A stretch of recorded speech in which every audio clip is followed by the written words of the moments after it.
안녕하십니까. 본 영상에서는 직장에서 절대로 친한 동료를 포함한 어떤 동료와도 얘기해서는 안 되는 10가지를 소개합니다. 미국의 전문 심리학자들과 사회학자들이 자료를 정리한 것입니다. 직장 내 우정에도 보이지 않는 경계가 있습니다. 직장인들은 친구나 가족보다 동료들과 더 많은 시간을 함께 보냅니다. 동료들은 나의 일상 습관, 스트레스 유발 요인, 그리고 나의 포부를 알고 있습니다. 직장 동료와 커피를 마시며 또는 식사와 맥주를 함께하며 이야기를 나누다가 어느새 주말 이야기를 공유하고 농담을 주고받으면 친한 친구처럼 느껴집니다. 이러한 친밀감은 잘못된 친밀감을 만들어내고 우리는 중요한 사실 하나를 잊게 됩니다. 바로 직장 동료들이 나의 미래에 영향을 미친다는 것입니다. 어쩌다가 다니던 회사를 떠나야 했을 때 믿고 털어놓았던 이야기들이 내가 떠나기 전에 이미 사무실 전체에 퍼져 있었다는 사실을 알게 되면 매우 고통스럽습니다. 우리끼리만 아는 이야기로 시작한 이야기는 좀처럼 비밀로 유지되지 않습니다. 직장의 동료와 절대로 얘기해서는 안 되는 10가지입니다. 급여 정보 및 재정 상황, 구직 활동, 동료와 경영진에 대한 생각, 다른 사람들의 비밀, 부업 또는 사업 계획, 파티 습관과 주말 활동, 정치적, 종교적 견해, 연애 문제, 가족 계획에 대한 결정, 정신건강 문제, 급여 정보 및 재정 상황. 급여를 공유하는 것은 단순히 숫자를 공유하는 것이 아니라 원망, 질투 또는 어색함을 유발하여 직장 관계를 해칠 수 있습니다. 급여 정보가 알려지면 비슷한 경력자 중에서 가장 많은 급여를 받는 사람은 고립되고 적게 받는 사람들은 불만을 품게 됩니다.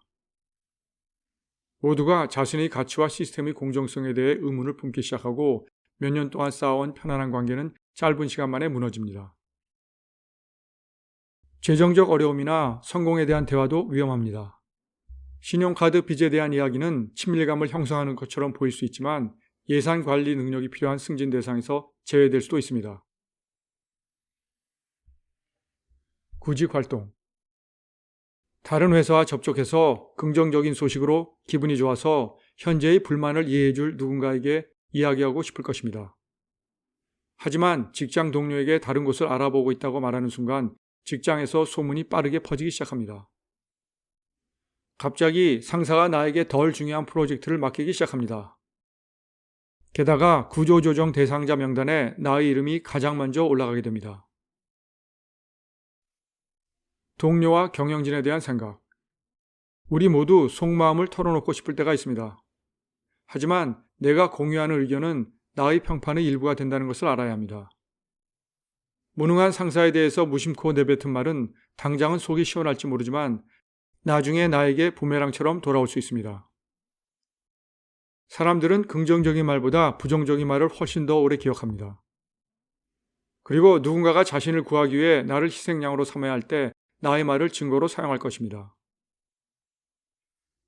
동료 중 누군가가 힘들어 보인다거나 그의 업무 스타일이 만족스럽지 못하다고 농담처럼 가볍게 언급한 것도 왜곡되고 반복되어 결국 내가 그 동료와 문제가 있다고 알려지게 됩니다. 다른 사람들의 비밀.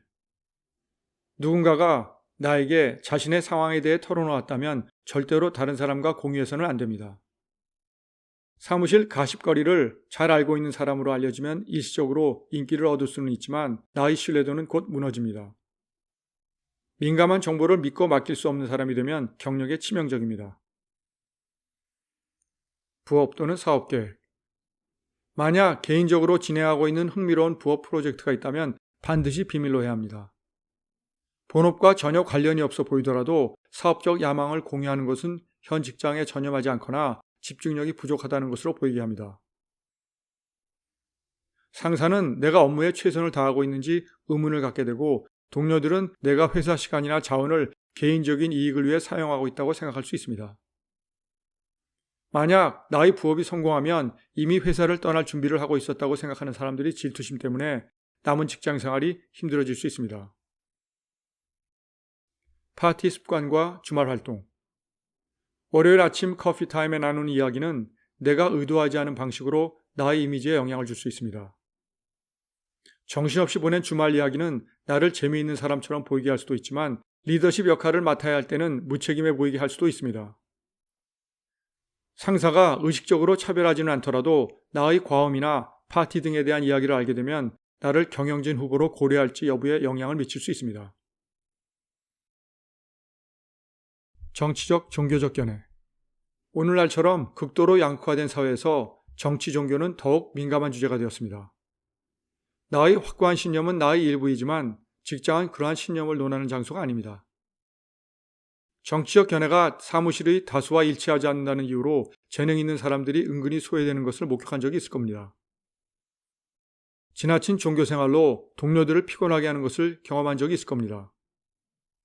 신념을 얘기하기 시작하면 프로젝트 배정에서 제외되고 중요한 회의 초대도 줄어들고 진급에 필요한 협업 기회도 서서히 사라집니다. 연애 문제. 연애 문제로 힘든 시간을 보내고 있을 때 매일 나를 보고 나의 변화를 알아차리는 동료들에게 속마음을 털어놓고 싶을 수 있습니다. 하지만 연인과의 관계, 이혼 소송 등 극히 사적인 이야기를 공유하는 것은 본인의 취약점을 드러내는 것입니다. 그동안 나에 대한 인식에 부정적인 영향을 미칠 수 있습니다.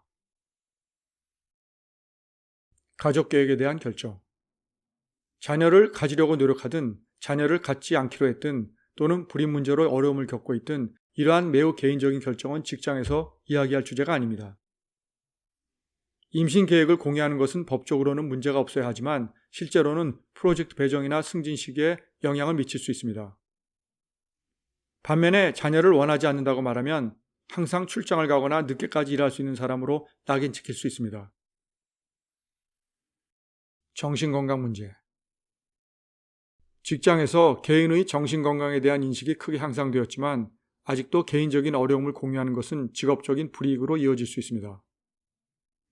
만약 정신건강에 문제가 있으면 직장 동료가 아닌 친구, 가족 또는 나의 경력에 아무런 이해관계가 없는 전문 상담사에게 도움을 구해야 합니다. 직장 동료와의 우정은 의미 있고 풍요로울 수 있습니다. 하지만 직장 동료는 친구이기 전에 동료라는 사실을 기억해야 합니다.